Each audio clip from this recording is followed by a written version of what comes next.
આજે પણ કહેવત છે કે ગઈઢા ગાડા વાળે જાનમાં ઓનલી ફોર યંગ બ્લડ જાનમાં બધા જશે. કોઈ ગઈઢો વૃદ્ધ માણસ કોઈ જાનમાં નહીં, અને બધા જુવાનિયા બધા જાનમાં ગયા. બધા એમાં એક ડોહો કે આ બધા જાય છે તો હાલો ને આપણે તો એ બિચારો ગાડામાં આડું અવરો ક્યાંક બેહી ગયો, ફાર્યું બાર્યું આડું કરીને બેહી ગયો, વયા ગયા. ઉમાં ગામને પાદર પૂગ્યા ને ત્યારે વિસામો લઈએ ને જાન, એટલે વિસામો લેવા બેઠા તો ભાભો નીકળ્યો તો કે તું શું કરવા આવ્યો આમાં? તને ના પાડી હતી કોઈ ડોહા નહીં અને તું કેમ આવ્યો? તો કે ભાઈ હવે હવાઈ ગયું, શું કરીએ કે તારે જાનમાં અંદર તો આવવાનું જ નથી, તું અહીંયા વડલે અહીંયા ઓટલા ઉપર બેઠો, તારું જમવાનું મોકલી દઈશું અમે.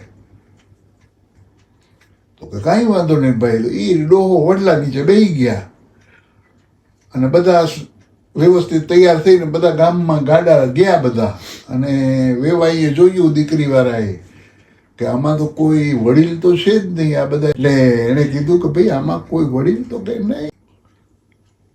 તો કાંઈ વાંધો નહીં ભાઈ, હવે અમારી એક શરત છે. કે શું શરત છે?